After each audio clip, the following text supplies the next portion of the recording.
আসসালামু আলাইকুম রাহমাতুল্লাহ। সবাইকে অনেক অনেক প্রীতি এবং শুভেচ্ছা এবং স্বাগতম কিডস ক্রিয়েশন টিভির জুলাই উপলক্ষে বিশেষ অনুষ্ঠান জুলাই স্মৃতি অনুষ্ঠানে। আজকে এই অনুষ্ঠানের দ্বিতীয় পর্ব।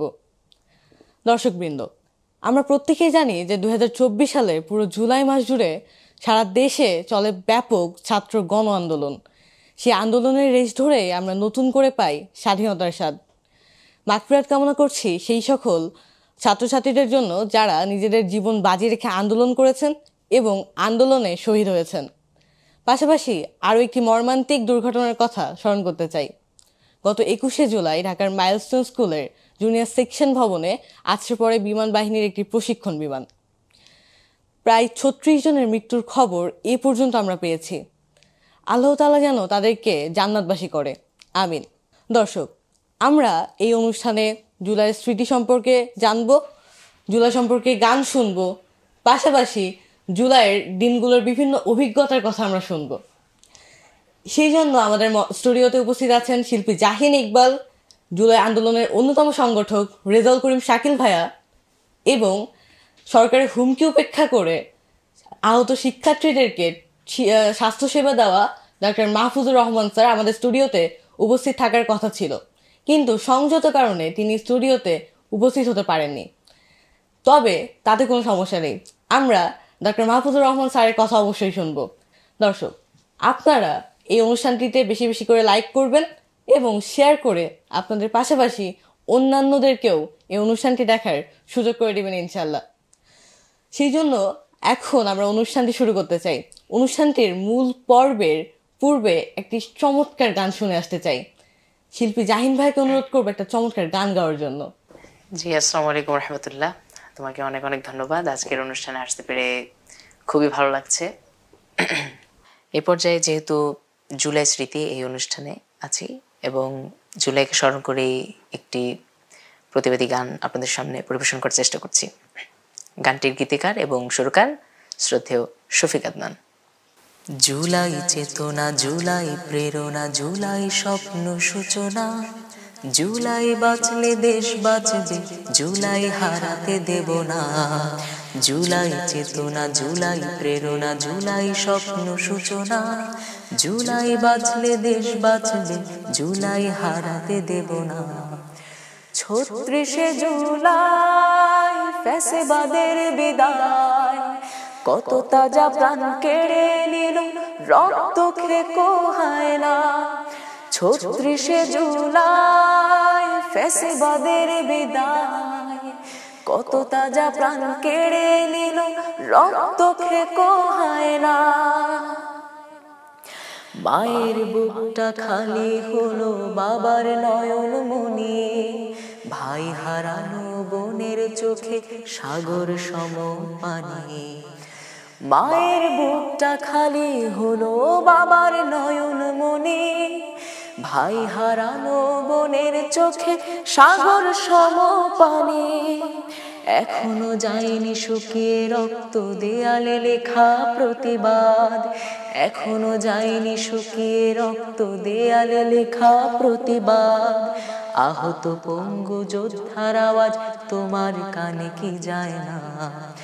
36শে জুলাই ফ্যাসিবাদের বিদায়, কত তাজা প্রাণ কেড়ে নিল, রক্ত খেকো হায়না। 36শে জুলাই ফ্যাসিবাদের বিদায়, কত তাজা প্রাণ কেড়ে নিল, রক্ত খেকো হায়না। জুলাই দিয়েছে যে স্বাধীনতা, সেই স্বাধীনতা পেয়ে ফ্যাসিবাদের কথা সুরে যাচ্ছ যে গান গেয়ে। লাল জুলাইয়ের শপথ যদি দিব্যি যাও গো ভুলে, অস্তিত্ব বিলীন হবে এ জাতির সমূলে। লাল জুলাইয়ের শপথ যদি দিব্যি যাও গো ভুলে, অস্তিত্ব বিলীন হবে এ জাতির সমূলে। 24শে এমন সুযোগ বারবার আসবে না, 24শে এমন সুযোগ বারবার আসবে না। দেশ গঠনের এমন সাহস তোমার মনে কি হয় না? ৩৬শে জুলাই ফ্যাসিবাদের বিদায়, কত তাজা প্রাণ কেড়ে নিল, রক্ত খেকো হয় না। ৩৬শে জুলাই ফ্যাসিবাদের বিদায়, কত তাজা প্রাণ কেড়ে নিল, রক্ত খেকো হয় না, রক্ত খেকো হয় না, রক্ত খেকো হয় না। ধন্যবাদ। মাশাআল্লাহ, খুবই চমৎকার পরিবেশনা, অ্যান্ড তোমার কণ্ঠটাও খুবই চমৎকার। তোমার কণ্ঠের মাধ্যমে আমরা জুলাইকে আবারও স্মরণ করতে পেরেছি। অনেক অনেক ধন্যবাদ তোমাকে গানটা পরিবেশন করার জন্য। অনেক অনেক ধন্যবাদ জানাচ্ছি। সম্মানিত দর্শকবৃন্দ, আন্দোলনের সময় ছাত্রছাত্রী এবং মানুষের পাশাপাশি কিন্তু অবিশ্বাস্য রকমের অবদান রেখেছেন আমাদের চিকিৎসকরা। গুলিতে বীভৎস রকমের আহত ব্যক্তিকে তারা কিন্তু চিকিৎসা করে অনেকটা সুস্থ করে তুলেছেন। তাদের মধ্যে একজন হচ্ছে doctor Mohammad Mahfuzur Rahman sir. Sir হচ্ছে আমাদের স্টুডিওতে উপস্থিত থাকার কথা থাকলেও সংযোগের কারণে তিনি উপস্থিত থাকতে যেহেতু পারছেন না, তার কাছে আমরা ভিডিও বার্তার মাধ্যমে প্রশ্ন করবো এবং তার অভিজ্ঞতার কথা শুনবো। আমরা তার কাছে একটি প্রশ্ন রেখেছিলাম, জুলাই আন্দোলনের সময় কতজন শিশু কিশোরকে চিকিৎসা সেবা প্রদান করেছিলেন, সেই সম্পর্কে আমরা এখন জানবো আমাদের ভিডিও বার্তায়। আপনারা আশা করি ভিডিওটি দেখবেন এবং এই প্রশ্নটির উত্তর পাবেন। আমরা এখানে টোটাল যদি নিউরোসায়েন্সের চিকিৎসার কথা বলি, সেক্ষেত্রে টোটাল চিকিৎসা প্রদান করেছি আমরা প্রায় ৫৫৪-৫৫ জনের মতো। এর মধ্যে ভর্তি ছিল ১৬৯ জন আর শহীদ হয়েছে ৩২ জন। এর মধ্যে সত্যি কথা বলতে কি 30% মোর দেন 80% হলো ৩০-এর নিচে বয়স। আর একেবারে এক্সাক্ট যদি আপনি বলেন যে শিশু কিশোর যাদের বয়স 18-র নিচে 40 থেকে 50 জন। সত্যি কথা এটা আসলে ভাবতেও অবাক লাগে। মানে এই আন্দোলনে মানে যারা শহীদ হয়েছেন এবং এই আন্দোলনে যারা ভূমিকা পালন করছে সবগুলো ছিল কিন্তু স্কুল, কলেজ এবং ইউনিভার্সিটি স্টুডেন্ট। মানে এটা অন্য ধরনের, এটা একটা এটা আমি মানে আমি ইতিহাসও আমি পাই নাই এটা, যে একেবারেই 13 বছরের শিশু যে রাতুল, যার অপারেশন আমি করেছিলাম, তারপরে হলো ফাহিম যার বয়স হলো 14 থেকে 15 বছর। তো রাতুলের ঘটনাটা সবচেয়ে বেশি আমাকে নাড়া দেয়। রাতুল তার বাড়ি হচ্ছে বগুড়ায়। তার আহতটা ছিল ডিরেক্ট বুলেট, শুধু বুলেট না, তার মাথায় বুলেট বিদ্ধ ছিল, মাথার খুলি উড়ে গেছে, হাতে ছিল ব্রাশ ফায়ারের মতো পিলেট, শত মানে কয়েক হাজার হবে, শত বললে ভুল হবে, কয়েক হাজার পিলেট। তার ডান হাত টোটালি প্যারালাইজড ছিল এবং সেই যে পিলেটের আঘাতে সে কিন্তু চোখে দেখতো না। তারপরেও কিন্তু সে অপারেশন করার পরে আইসিইউতে ছিল 45 দিন। 48 দিনের মাথায় রাতুল চলে যায় না ফেরার দেশে। রাতুল বাপের এক সন্তান ছিল, তাকে দীর্ঘ 48টা দিন সে আইসিইউতে ছিল, আইসিইউর পরে এইচডিইউতে ছিল, এইচডিইউতে আমরা ওয়ার্ডে নিয়ে আসছি, সে আমরা ছেড়ে দিব। এত সুন্দর কথা, এত ছোট্ট ক্লাস 5-এ পড়ে এই শিশুদের বদলাতে আজকে আমরা স্বাধীন। আমি নিজেকে সৌভাগ্যবান মনে করি। অনেক অনেক ধন্যবাদ স্যার আপনাকে এমন সুন্দর এবং চমৎকার একটা বক্তব্য রাখার জন্য। আপনার বক্তব্যের মাধ্যমে আমরা বুঝতে পারি আসলে জুলাইটা কতটা ভয়ঙ্কর এবং তীব্র একটা আন্দোলন ছিল, এবং আমরা এটাও বুঝতে পারি যে জাতি, ধর্ম, বর্ণ, বয়স নির্বিশেষে মানুষ একসাথে জুলাই আন্দোলনে অংশ নেয়। এবং এই জুলাই আন্দোলনের একজন অন্যতম সংগঠক এবং অন্যতম কারিগর রেজাউল করিম শাকিল ভাই আমাদের স্টুডিওতে উপস্থিত আছেন। এখন যাব রেজাউল করিম শাকিল ভাইয়ের কাছে। ভাইয়া কেমন আছেন? আলহামদুলিল্লাহ ভালো আছি, তুমি কেমন আছো? আলহামদুলিল্লাহ আমি অনেক ভালো আছি। আমি আপনাকে একটা কোশ্চেন করতে চাই। আমাদের কোশ্চেনটা হচ্ছে, আপনারা আসলে সবাই মিলে সমন্বয়টা করেছিলেন জুলাই আন্দোলনের সময়, আসলে কিভাবে এই সমন্বয়টা করেছিলেন, বা সমন্বয় করতে যে কি কি বাধা বিপত্তি দেখা গিয়েছিল বা কি কি প্রতিবন্ধকতার সৃষ্টি হয়েছিল, এক কথায় একটু যদি আমাদের সাথে শেয়ার করতেন। তোমাকে ধন্যবাদ, অসংখ্য ধন্যবাদ। জাহিন ইকবাল আছে, এছাড়া দর্শক যারা দেখছেন সবাইকে সালাম জানাচ্ছি, আসসালামু আলাইকুম। জুলাইয়ের শুরু থেকে আমরা আন্দোলনে ছিলাম। মোটামুটি 14-15 জুলাই পর্যন্ত আমরা স্বাভাবিক গতিতে আন্দোলনের বিভিন্ন রকম কর্মসূচি, যেগুলো সরকারি বাধা ছাড়াই ক্যাম্পাস এবং ক্যাম্পাসের বাইরে শাহবাগ কেন্দ্রিক হচ্ছিল, সেগুলোতে আমরা পার্টিসিপেট করি। 15ই জুলাই ঢাকা বিশ্ববিদ্যালয় যখন ছাত্রলীগ এবং যে মহানগরী থেকে আনা সন্ত্রাসীরা আমাদের উপর হামলা করে এবং নারী শিক্ষার্থীদের উপরে বিশেষ করে মেয়েদেরকে ব্যাপকভাবে নির্যাতন করে, সেই ছবিগুলো যখন পুরো দেশব্যাপী ছড়িয়ে পড়ে, ওই সময়টায় আমরা সিদ্ধান্ত নিই যে আমরা এটা শুধু একটা কোটা মুভমেন্টের মধ্যেই থাকবে না, এটাকে আমরা আরেকটু এক্সটেন্ড করব এবং এটাকে আরও আরও ব্রডার লেভেল আমরা নিয়ে যাব। তো সেই জায়গা থেকে মূলত 16ই জুলাই ছিল আমাদের শহীদ মিনারে কর্মসূচি। আমরা যখন শহীদ মিনারে কর্মসূচি পালন করছি সেই সময় আমরা শহীদ মিনারে প্রোগ্রাম করছি, কিন্তু আমাদের রংপুরে আবু সাইদ শহীদ হচ্ছে, চট্টগ্রামে ফয়সাল আহমদ শান্ত শহীদ হচ্ছে। শান্ত খুব ছোট্ট, মাত্র ইন্টারমিডিয়েটে পড়া একজন স্টুডেন্ট ছিল। ওয়াসিম শহীদ হচ্ছে। এভাবে 16 জুলাই 6 জন শহীদ হয়। এরপর সরকার পক্ষ থেকে আমাদের প্রতি প্রস্তাব আসে যে আমরা যেন একটা নেগোসিয়েশনে বসি। তখন আমরা স্পষ্টভাবে জানিয়ে দিই যে আমরা কোনো রকম রক্তের উপর দাঁড়ায় কোনো রকম সংলাপে আমরা যাব না। এর প্রেক্ষিতে 17 জুলাই ঢাকা বিশ্ববিদ্যালয়ে আবারও কফিন মিছিল এবং গায়েবানা জানাজা এই কর্মসূচিগুলো ছিল। সেগুলো তো পুলিশ এবং যৌথ বাহিনী তারা বল প্রয়োগ করে এবং সেখানে আমাদেরকে ভালোই নির্যাতন করা হয়। 18 জুলাই ছিল কমপ্লিট শাটডাউন। 16 জুলাই, 15 জুলাই, 16, 17 জুলাই যে নিষ্ঠুরতা এবং যে রক্তপাত, যে গণহত্যা, এটা দেখার পর পুরো দেশের মানুষ আসলে আগে থেকে বিক্ষুব্ধ ছিল। একেবারে ছোট ছোট ছেলেমেয়েরা থেকে শুরু করে সকল শ্রেণী পেশার মানুষ। এখানে যেমন ইংলিশ মিডিয়ামের স্টুডেন্টরা ছিল, তেমনি ইউনিভার্সিটির স্টুডেন্টরাও ছিল। এখানে যেমন হিফস মাদ্রাসা, কমি মাদ্রাসার স্টুডেন্টরা ছিল, তেমনি একদম স্কুলের বাচ্চারাও ছিল। সরকারি, বেসরকারি, প্রাইভেট, পাবলিক সকল ধরনের ইউনিভার্সিটির স্টুডেন্টরা এখানে এঙ্গেজ হয়।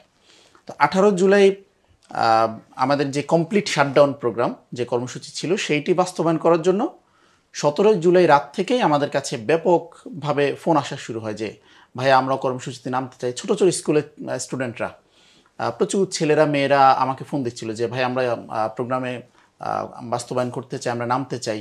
আমাদের ভাইদের উপর যেই তাদেরকে যে নিপীড়ন করা হয়েছে, তাদেরকে যেই রক্ত ঝরানো হয়েছে, আমরা এটার জবাব দিতে চাই, আমরা এই প্রতিবাদে অংশ নিতে চাই।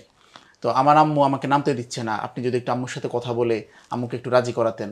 এভাবে আমরা প্রচুর মানে আননোন নাম্বার থেকে, মানে আমরা চিনি না এরকম অনেক তোমাদের বয়সী ছোট ছোট ভাই বোনদের কাছ থেকে আমরা মেসেজ পেতে থাকি, ফোন কল আসতে থাকে। তো 18 জুলাই মূলত গণঅভ্যুত্থানের মূল সূচনাটা 18 জুলাই হয়। 18 জুলাই ঢাকার রাজপথ যারা দেখেছে, ঢাকার বাইরের বিভাগীয় শহরগুলোতে যারা নজর রেখেছে, তারা বলতে পারবে যে 18 জুলাই মূলত গণঅভ্যুত্থানটা হয়ে যায়। 18 জুলাই যখন গণঅভ্যুত্থানটা হয়, সেদিন উত্তরা বিএনএস সেন্টারে, তারপর হচ্ছে রামপুরা ব্র্যাক ইউনিভার্সিটির সামনে রামপুরা ব্রিজের এই জায়গাটায়, এরপর হচ্ছে বসুন্ধরায়, তারপর মহাখালীতে, শাহবাগে, মোহাম্মদপুর, মিরপুর, ঢাকার প্রত্যেকটা স্পটে, যাত্রাবাড়িতে ব্যাপক ম্যাসাকার চালানো হয় এবং 100-এর উপরও স্টুডেন্টরা সেদিন শহীদ হয়। এবং এই শহীদের সংখ্যার মধ্যে যেমন ইউনিভার্সিটির স্টুডেন্টরা ছিল, তেমনি ছিল অ্যাম্বুলেন্সের ড্রাইভার, তেমনি আবার স্কুলের ছোট ছোট বাচ্চারা, সকল শ্রেণীর সকল ক্যাটাগরির স্টুডেন্টরা সেখানে ছিল। স্টুডেন্টদের রক্ত যখন ঝরলো তখন আসলে ঢাকাবাসী আর বসে থাকে নাই।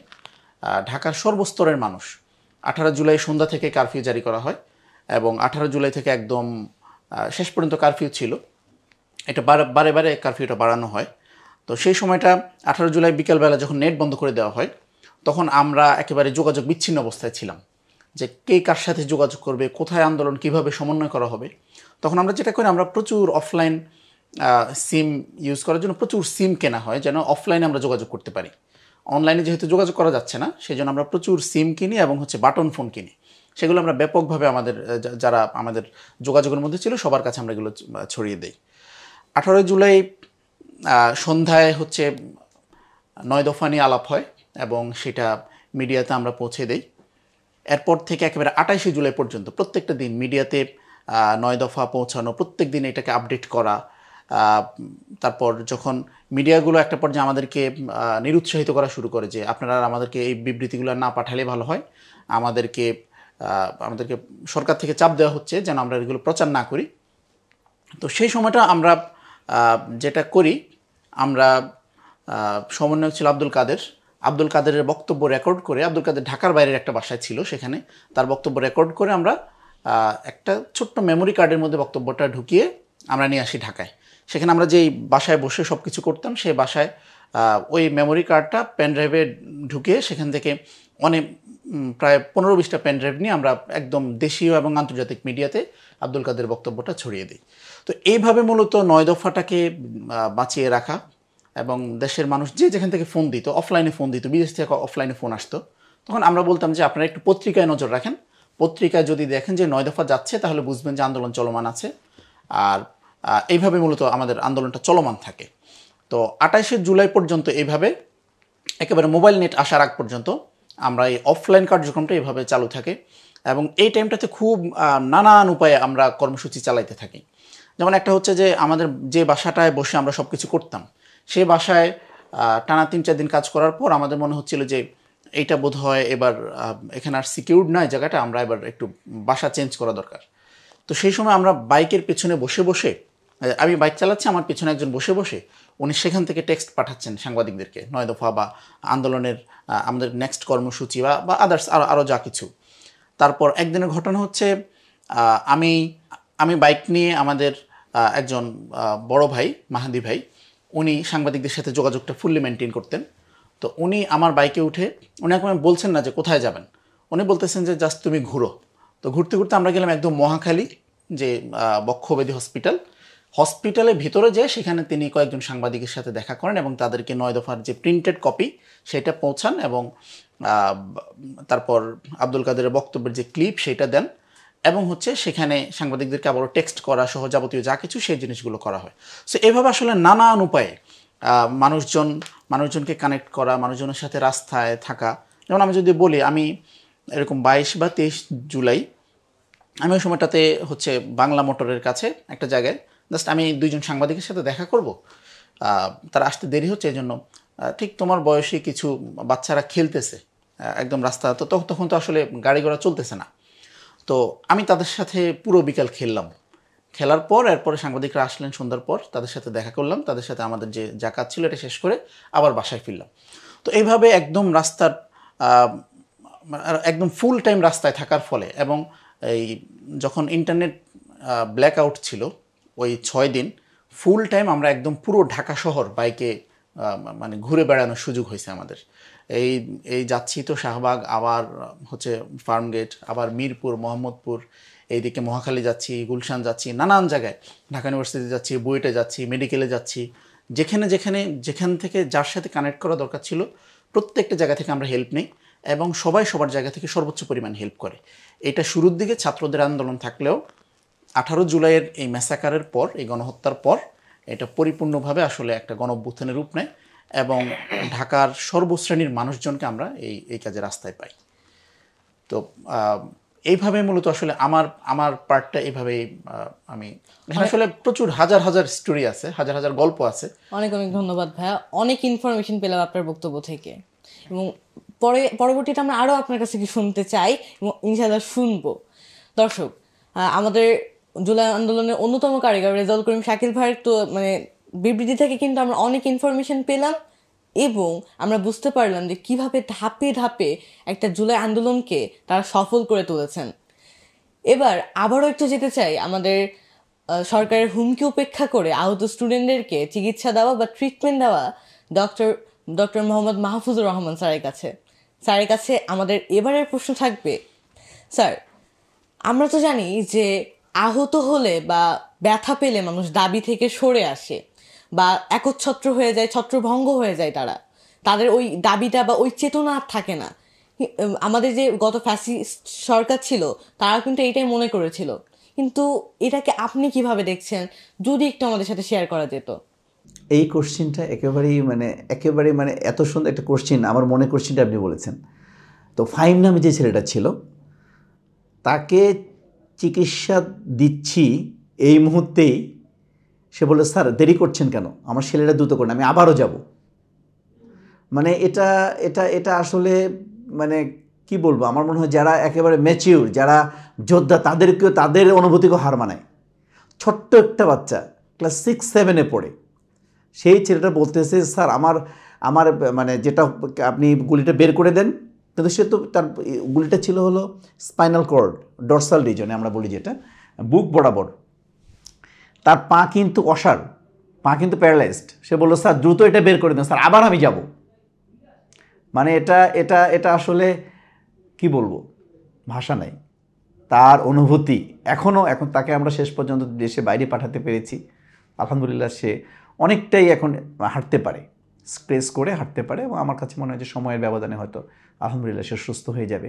কিন্তু তার অনুভূতি ছিল এটা, মানে এটা একজনের না, মনে হয় যে গুলি খেয়েছে, ছটপট রক্ত ঝরছে, কিন্তু তার মুখে কিন্তু, স্যার আবার যাব আমি, স্যার স্যার আমাকে দ্রুত সুস্থ করে দেন, আমার দ্রুত চিকিৎসা দেন। একটা ভিডিও দেখলে মানে সবাই দেখছে, আমার মনে হয় যে বাংলাদেশের অধিকাংশ জনগণেই চোখে পড়ছে, যে এক পুলিশ অফিসার বলছিল না যে স্যার একটা গুলি করলে একটাই যায়, একটাই মারা যায়, কিন্তু অন্যরা যায় না, এটাই সে বড় সমস্যা।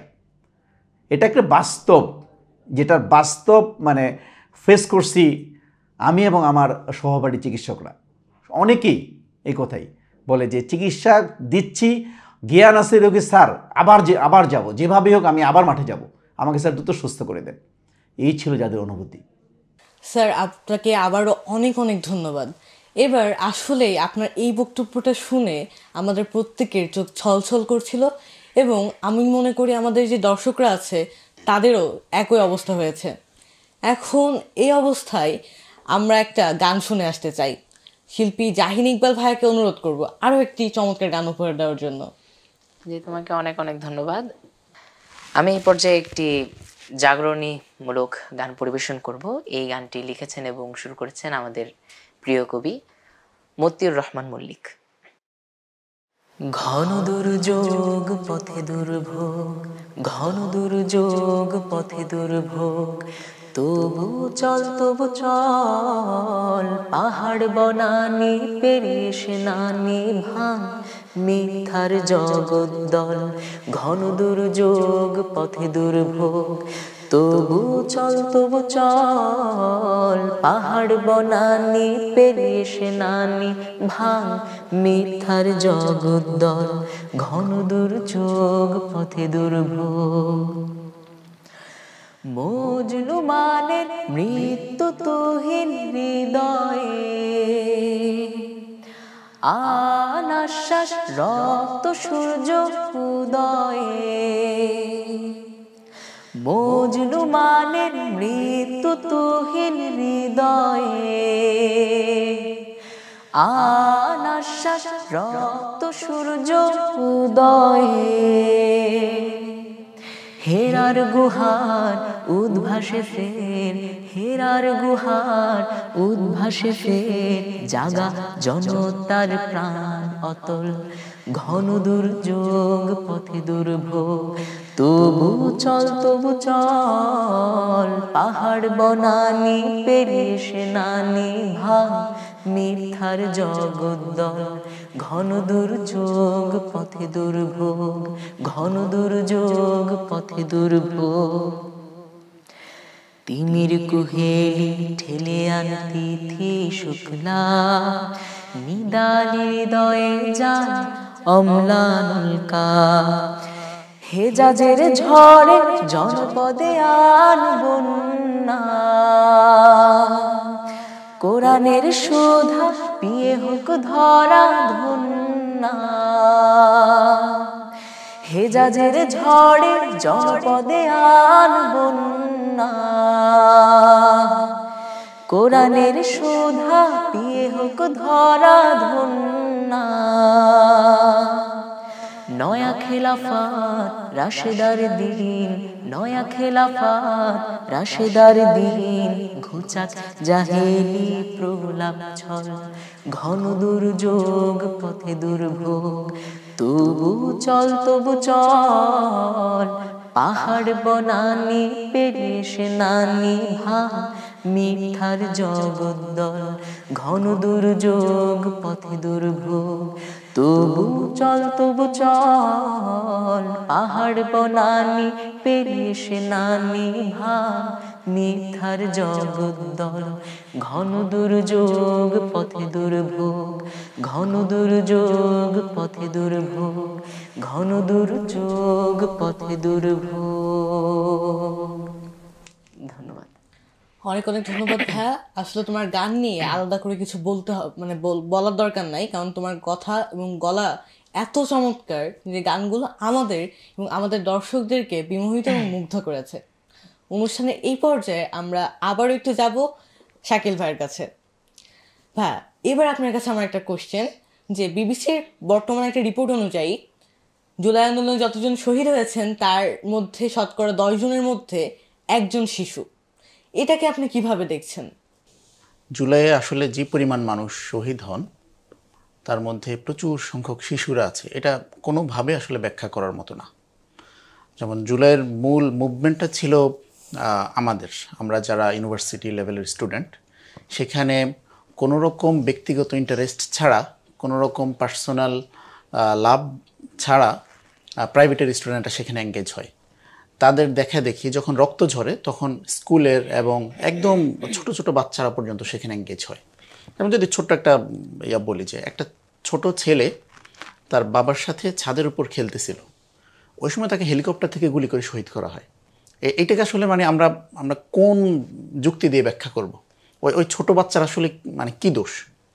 মানে শেখ হাসিনা বা এই ফ্যাসিস্ট, এই খুনিটা এতটাই একটা সাইকোপ্যাথ ছিল যে একটা ছাদের উপর একটা বাচ্চা খেলতেছে তাকে পর্যন্ত সে শত্রু মনে করত।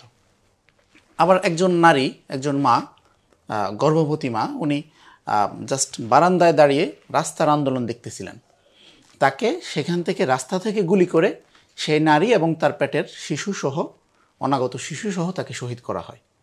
তো এই ঘটনাগুলো আমাদেরকে আসলে মানে প্রত্যেক মুহূর্তে স্মরণ করিয়ে দেয় যে বাংলায় মানে হাসিনা নামক একজন ফেরাউন ছিল, যার অত্যাচার থেকে বিভিন্ন দলের রাজনৈতিক কর্মীরা থেকে শুরু করে একদম ছোট ছোট বাচ্চারা পর্যন্ত কেউ নিরাপদ ছিল না।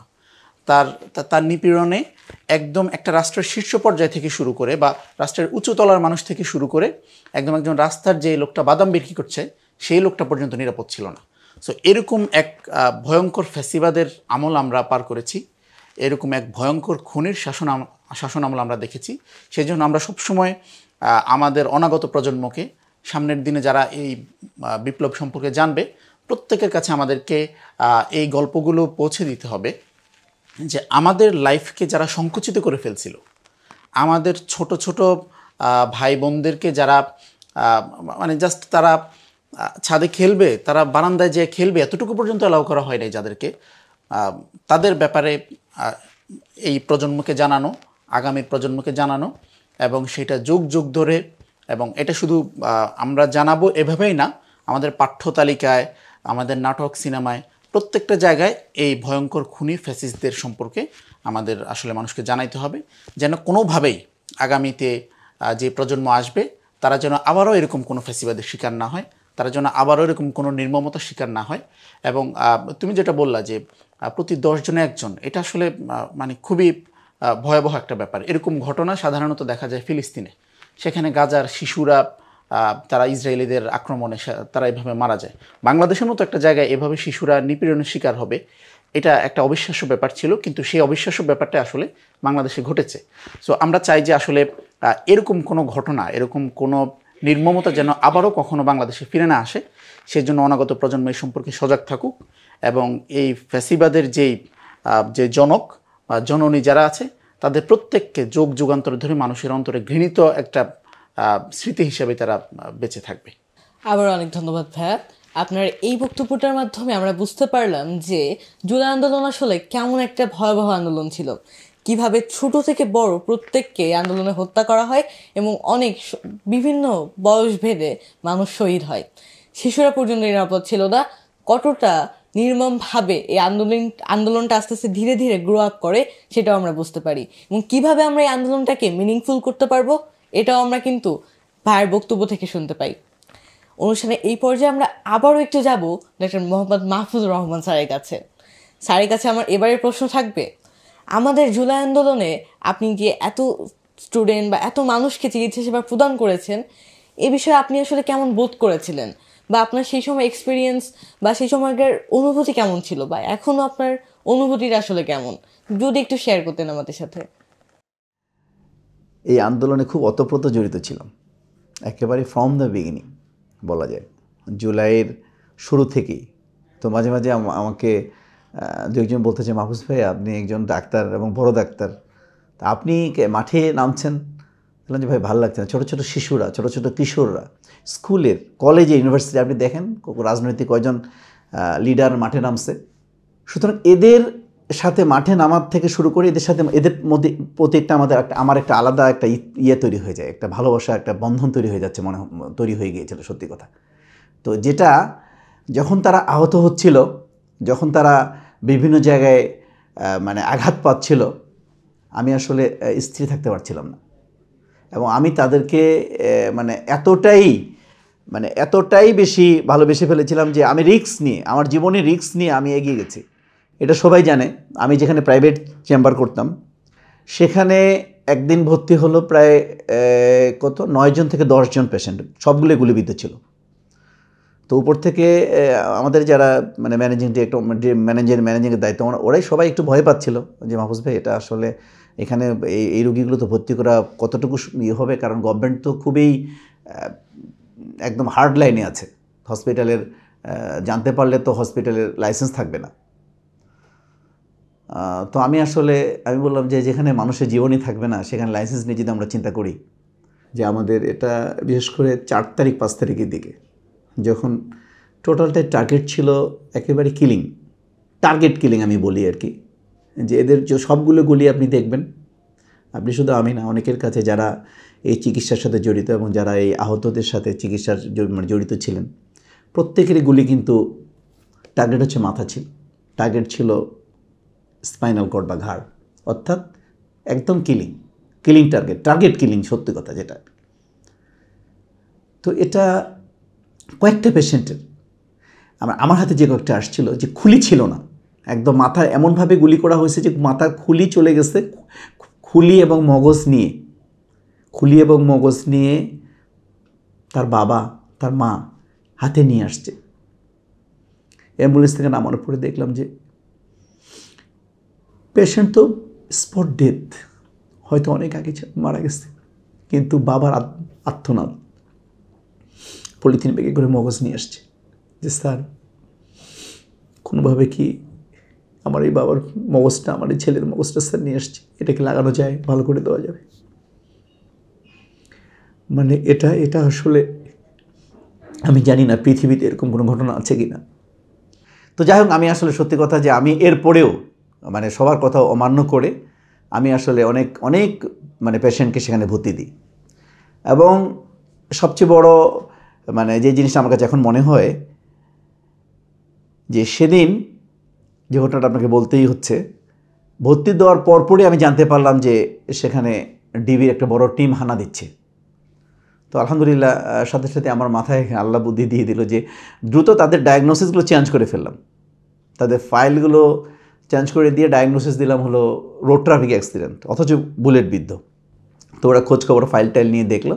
তো প্রশাসনিকভাবে আমরা একটু ইনস্ট্রাকশন দেওয়া ছিল যে যদি জিজ্ঞেস করে তো আপনারা বলবেন যে এখানে গুলিবিদ্ধ রোগী আসেন, এমনি রোড ট্রাফিক অ্যাক্সিডেন্ট বা এরকম রোগী আছে।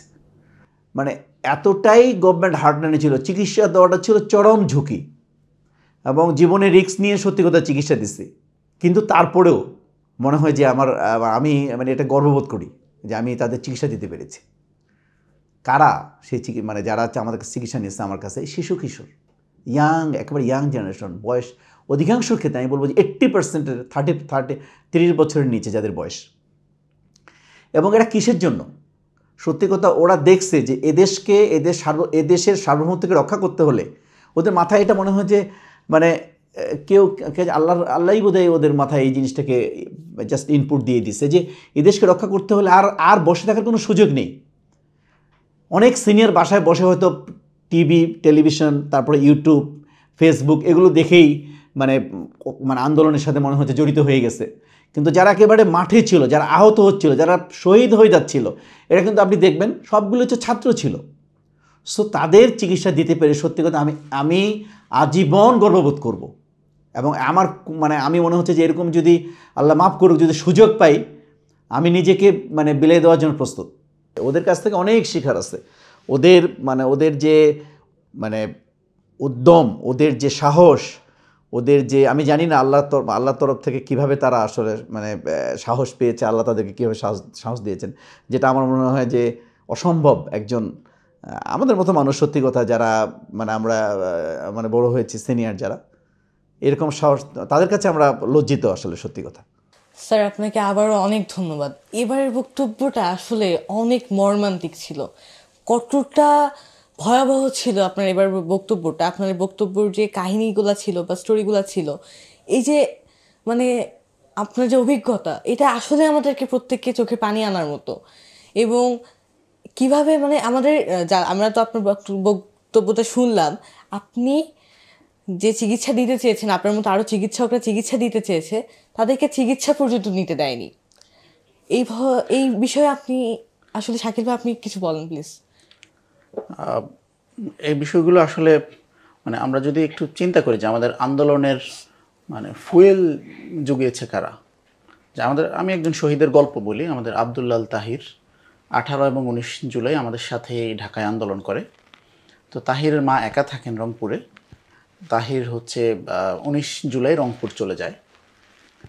তো তাহির যেভাবে শহীদ হয় সেটা হচ্ছে সেখানে রংপুর বেগম রোকেয়া ইউনিভার্সিটির পাশেই তাহিরকে খুব ক্লোজ রেঞ্জ থেকে শট করা হয় এবং তাহিরের বুকের এক পাশ দিয়ে গুলি ঢুকে আরেক পাশ দিয়ে বের হয়ে পাশের একটা মানে রাস্তার একটা স্টল থাকে, চায়ের স্টল, হ্যাঁ, তো ওই দোকানের টিন ভেদ করে পাশের দোকানের হচ্ছে কাঠের মধ্যে যে সেই গুলিটা পাওয়া যায়। দেখো কতগুলি স্তর পার হয়েছে, তার শরীর থেকে বের হয়ে আরেকটা টিন ভেদ করে আরেকটা দোকানে যেয়ে। তো এইভাবে মানে আমরা প্রচুর স্টোরি, প্রত্যেকটা শহীদের গল্প, এটা আমাদেরকে বারংবার এই শপথের মধ্যে উজ্জীবিত করে যে এত পরিমাণ রক্ত ঝরানোর পর এই ফ্যাসিস্ট হাসিনা বা এই ফ্যাসিস্ট রেজিম এটা আসলে আর টিকে থাকতে পারে না। আমাদেরকে অবশ্যই এটার পতন ঘটাইতে হবে, তাকে উৎখাত করতে হবে এবং বাংলাদেশের মানুষের মুক্তি নিশ্চিত করতে হবে। আর তুমি যেটা বললা যে যেভাবে আহত হওয়ার পর, হসপিটালাইজড করার পর ডাক্তাররা ট্রিটমেন্ট দিচ্ছিল না, বা অনেক ক্ষেত্রে ট্রিটমেন্ট দিতে দিচ্ছিল না। যেমন আরেকটা যদি আমরা বলি যে শহীদ নাফিস, একদম আমি 18 জুলাই যেখানে ছিলাম মহাখালীতে, তো তার বাসা হচ্ছে বনানীতে। সেখানে শহীদ নাফিসের ঘটনাটা হচ্ছে সেটা যে একটা রিক্সার মধ্যে নাফিসের লাশটা ঝুলতেছে ফার্ম গেটে। এটা খুবই ভাইরাল হয় ওই সময়টা। তো এই যে ব্যাপারগুলো, বা পুলিশের এপিসি থেকে একজন জীবন্ত মানুষকে ফেলে দিচ্ছে, এরপরও 1 ঘন্টার মতো বেঁচে ছিল, কিন্তু তাকে হসপিটালে নিতে দেওয়া হয়নি। আরেকটা ঘটনা হচ্ছে এক বন্ধুকে গুলি করা হয়েছে, মানে 2-3 বন্ধু, 2-3 বা অনেকে একসাথে আন্দোলন করছে, সেখানে একজনকে গুলি করা হয়েছে, তার পাশের বন্ধু এসে তাকে নিয়ে যাচ্ছে, পুলিশ লাশ নিতে দিচ্ছিল না, তাকে আবার গুলি করতেছিল। আসলে ভাই এরকম এত দুঃখজনক ঘটনা, হার্ট টাচিং মর্মান্তিক ঘটনা যে ঘটেছে, যেগুলো আসলে বলে শেষ করার মতো না। তো ভাই আমাদের অনুষ্ঠানে যে নির্ধারিত সময় সেটা কিন্তু প্রায় শেষ পর্যায়ে। এখন আমাদের অনুষ্ঠানে আমরা শেষ পর্যায়ে চলে এসেছি। তো চলুন দর্শক, এবার আমরা শিল্পী জাহিন ইকবালের কাছ থেকে একটা ছোট্ট চমৎকার সুরেলা কণ্ঠে একটা গান শুনে অনুষ্ঠান থেকে বিদায় নিই। জি, তোমাকে আবারও অনেক অনেক ধন্যবাদ। এবং এটাই আমার শেষ গান। এবং এই অনুষ্ঠানে আমি আবারও বলতে চাই, এই অনুষ্ঠানে আসতে পেরে খুব ভালো লাগলো। এবং জুলাই শহীদদের শ্রদ্ধার সাথে স্মরণ করি, যারা শহীদ হয়েছেন, আল্লাহ তাদের জান্নাতের চোমাকাম দান করুন। এবং আমি এই পর্যায়ে যে গানটি শোনাবো, এটাও একটি জুলাই সংক্রান্ত একটি গান, এবং এই গানটির কথা লিখেছেন এবং সুর করেছেন শ্রদ্ধেয় আব্দুস সালাম। জুলাইয়ের জওয়ানেরা শহীদের নজরানা দিয়ে গেল আমাদের দেশে, তাদের সে প্রাণদান শুধুই কি অকারণ, আজাদের রং আজ ফ্যাকাশে। জুলাইয়ের জওয়ানেরা শহীদের নজরানা দিয়ে গেল আমাদের দেশে, তাদের সে প্রাণদান শুধুই কি অকারণ, আজাদের রং আজ ফ্যাকাশে। দেখো আজও তো যায়নি মুছে রক্তের কারো কাজে, আলপনা আঁকা দেখি আকাশে। আহা আজও তো গন্ধ ভাসে জনতার পোড়া লাশে, সুবিমল দক্ষিণ আসে বাতাসে। দেখো আজও তো যায়নি মুছে রক্তের কারো কাজে, আলপনা আঁকা দেখি আকাশে। আহা আজও তো যায়নি মুছে রক্তের কারো কাজ, আলপনা আঁকা দেখি আকাশে।